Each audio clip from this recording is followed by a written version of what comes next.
All righty, welcome to Flyers Game Day. Back at it again. Jeez, it just feels like we just ended the post-game show. That's because we did. Yeah, no, I know it. It's I don't know how players can. It's a weird week. Like, Yeah, it is. nobody knows I what know. day it is. Nobody knows what time it is. It's just that weird, strange, void that from like roughly Tuesday of Thanksgiving week until I guess tomorrow night. It's just a meaningless, social construct of time and calendars and everything. Well, it is Saturday, so it's a good time to open a cold one. It's a Diet Pepsi. Not quite the cold one people had in mind on a Saturday night, but Yeah. I'll be a little later. A little caffeinated beverage. Flyers Islanders tonight. Flyers with a chance to end this 2-game skid.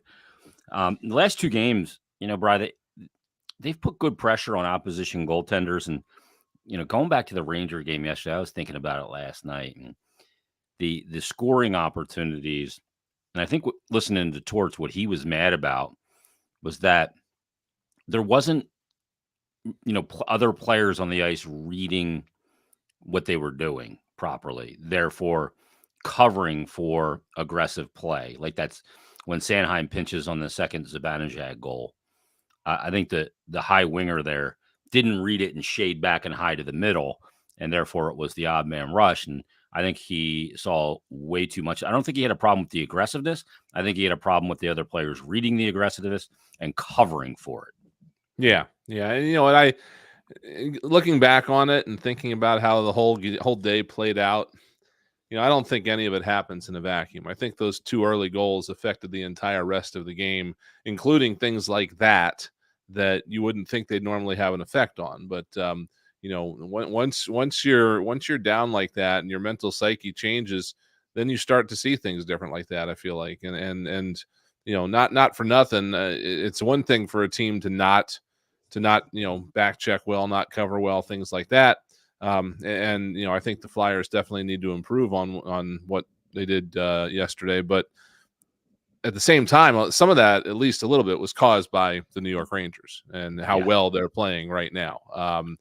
They just went up to Boston and just wrecked the Bruins. I mean, that team is cooking right now. It was not just a 1-game thing that happened in a vacuum that the Flyers made those mistakes. So, I don't think looking back on it, they should be too hard on themselves. I mean, obviously this is a game of results, a league of results. And when you have some of the issues you had yesterday, you want to look back and correct it. But I don't think they all of a sudden went from a 5-game winning streak team to one that is going to, go, 250 the rest of the way. I think this is, just again, a weird week, a little blip. And, we'll see what they do tonight against an Islanders team that should be tired.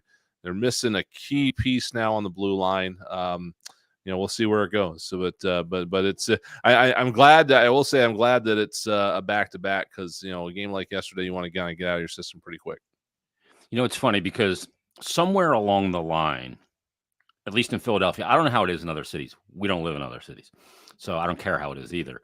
But somewhere along the line, the mentality going through an 82-game season for, the Sixers or the Flyers or 162 for the Phillies became reactionary like it was 16 games for the Eagles. And because one of 16 games is such a pronounced, it means so much to your finishing position. And somewhere along the line, that mentality bled into the sports that are marathons more so, with 82 games and 162. And like I talked about this on Flyers Daily and just trying to tell people for your own sanity, you can't go up there like that. Like, hey, Eagles beat the Cowboys. We're the greatest team in the world. Oh, they just lost to the Giants. They suck. Get rid of them. That's like the mentality. You gotta maintain something in the middle here. And there's ebbs and flows to a season. I mean, they pumped a ton of shots at Shesterkin yesterday. I thought they had some good opportunities. It's just that the breakdowns they had were too much to, for Hart to bail them out of yesterday. And you end up losing to a really good team. But, as good as it was in that 5-game win streak, I see people going, oh, man, their rebuilds up, that whole thing. And then the reality of the last two games, I think the Islanders are a tough matchup. The Rangers are a good team, and we saw those games played out. But the truth is somewhere in the middle. Yeah. And maybe even leaning more toward one side, who knows? But the fact of the matter is, you certainly do not change a team's long-term vision for a single game at any point in the year, and that's why sometimes we've seen some other teams around this league. They have a good season, they end up in the playoffs, and then all of a sudden another team does a lot of things really well in the playoffs, knocks them out in 4 or 5 games, and the next thing the franchise is reacting like it's all their people's fault, and they blow it up, and we're just sitting back like, all right, go ahead, blow it up, start over, because you might have been right there, but you're looking at one game or two. I mean, if you get eliminated in a playoff series, it makes absolutely no difference if it's 8-1 or 1-0. It's the same result. Yeah. And sometimes if it's 8-1, people blow things up. I don't know. It's weird, but it is absolutely a sprint or a marathon and not a sprint. And so you're just looking for what you're looking for after a game like yesterday and even Wednesday is you're looking for the bounce back, the improvement. You're looking for little parts of the game to improve. And I have there's no question in my mind that that's going to come here, and it may not come in the very next game, but if it starts to improve over the following week, things like that, eventually those games just become part of history. Yeah, I think your point was a good one. When you get down 2-0, the game, the complexity of the game is so different. So you have to attack it differently. You're down 2-0. you know, and those goals count no matter what happens to the remaining 58 minutes and 7 seconds or whatever it was against the Rangers. So you have to attack it differently. And when you're down, that's why chasing the scoreboard is very difficult. I mean, the Flyers' record this year, Bri, when scoring first, 10-1. When the opponent scores first, 0-8-1. That's as pronounced as it gets. I mean, if you go to the league stats and you look down them, and it's you'll see things like that. Like the worst team scoring first is usually 500 or a little above it, and the best teams when scoring second are like 650. There's something about this league that this just makes a really, really big deal who scores first. And some teams are really good at coming back, but by and large, you look at the big picture, the team that scores first in a game in the NHL these days is at a huge advantage. So it does kind of call into question sometimes maybe how you attack a game from the very beginning and how it changes when you do give up that first goal. You know why I think scoring the first goal is so big? Because if you go up 1-0, you have the potential to go up 2-0. Here we go. That's a big factor. I'm going to put my headset on. Yeah, you do that.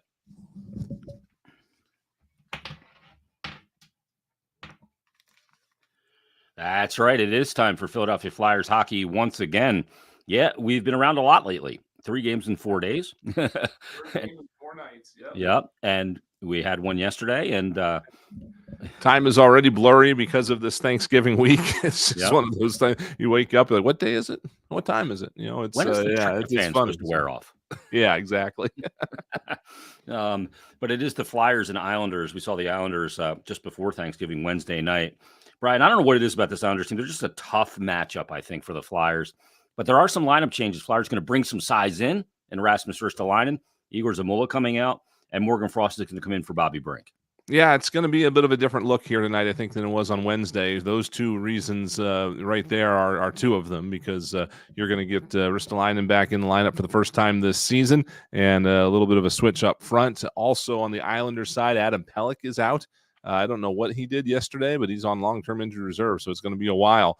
And that's a big loss. That's a top pairing defenseman for the Islanders, and a guy that had a pretty big influence on the game on Wednesday night. And just to whatever extent that affects the rest of what the Islanders do. That'll be interesting to see. But this will be their first game without him, and it's a really quick turnaround for them because they were in Ottawa last night. They did get the win, but had to make their way back to New York and do the customs thing and all that stuff. So who knows when they got home last night. Flyers, I believe, were up there by 7 or 8 o'clock. So, it is definitely a different dynamic than it was 2 nights ago across the board. Yeah, I do like the fact that the game is scheduled and each team is in pretty much the same situation Yeah. where they played Wednesday, they played Friday, and they play today. To me, that's kind of balancing it out. These two teams, too, tied in the standings, each with 21 points. Islanders have played one less game. They have a record of 8-6-5. Flyers come in 10-9-1 with 21 points. Flyers +5 in goal differential. Islanders -9.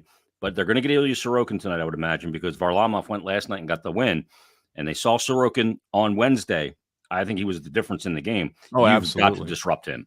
Yeah, there's no question. And, again, just trying to throw as much stuff as you can at him. And you want to try to – I don't know. It's weird because he's had the Flyers number over the years, but this has been an Islanders team that has had trouble keeping the puck out of their own net this year against other clubs leading up to that game on Wednesday. So there's something there that is maybe exploitable a little bit, and then maybe the Flyers can go in there and kind of look into it and try to figure that out. But again, we were just talking about this on the streaming show. I mean, in both of these last 2 games, the Flyers have had to play from behind, and I guess it's probably no surprise that they look like a lot better team when they're playing from ahead than when they're playing from behind. They did not trail that entire 5-game winning streak.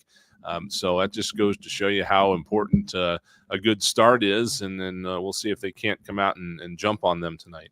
I think a big key in this game that I'm going to be looking for, Bri, is are the Flyers still able to be aggressive in zone exits into the neutral zone and getting up in transition off the rush, despite the fact that yesterday they had some breakdowns in that regard and gave up a lot of, I've termed them glorious chances for the New York Rangers. If they can get right back at that, but be more responsible in recognition in covering those, then I think that'll be a good sign to start with. And then obviously playing from the lead, like you mentioned, is a huge thing. I mean, let's be honest. They got bit a few times yesterday by what could be the best team they've faced so far this year. They've played now the top, 2 of the top 3 teams, I guess, overall. They haven't played the Bruins yet. But when they went out and played Vegas, I mean, they stuck right with Vegas the whole time, both games, home and road. And, so I want to say that those 2 Vegas games that the Golden Knights didn't appear to be at their best. I think yesterday the Rangers did. And so, that I think that had at least a little bit to do with some of those breakdowns, that the Rangers were moving the puck as quickly as they were and as skillfully as they were. And plus, Flyers already had kind of the mental state of being 2 goals down 2 minutes into the game. So, again, good start being key. But I don't look at yesterday's game as an indictment on the entire, the whole system and everything about this team. I think it might have just been a one-off, so we'll see where that goes tonight. But they're going to have a little bit of time after this one to settle into a more normal schedule, Tuesday, Thursday, Saturday next week with some practice time and things like that. So it's just about surviving this Thanksgiving haul and then resetting from there. Yeah, the Rangers moved into the top points percentage in the NHL with their win.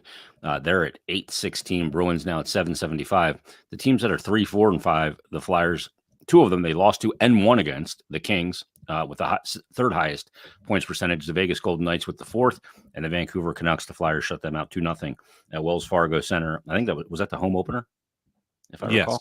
Yes, okay. It was.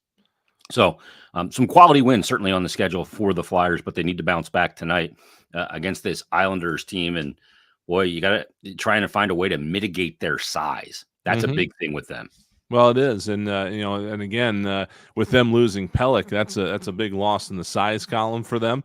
I don't know. We'll have to see who they roll out with in terms of the replacement there. But there's that. And then there's also the Flyers adding some size. I would not be surprised if Rasmus Ristolainen's ice time is a little bit limited tonight. He's got to get back into game shape. But there's no denying that he adds some size to your lineup when he's in there. So that's something that we'll see how they handle it tonight. Do the Flyers, but coming off the last two games, I feel like they're in a better spot to start with in terms of dealing with that than maybe they were headed into this week. Yeah, Ristolainen was going to play alongside Stahl. It'll be Sealer and Walker, Cam York and Travis Sanheim. Up front, Sean Couturier, Tyson Forster, and Travis Konechny together. Morgan Frost jumps right in with Owen Tippett and Cam Atkinson. Ryan Poehling, Joel Farabee, Noah Cates. And then Scott Lawton centering the fourth line with Nick Deslauriers and Garnet Hathaway. Sam Ersson gets the start in net tonight. We've got Tim Saunders, Todd Fedoruk in New York, on the island, as the Flyers get set to take on the Islanders. They got the countdown to face-off, followed by all the first period action. You've been listening to Flyers Game Day on the BetRivers.com Flyers Broadcast Network.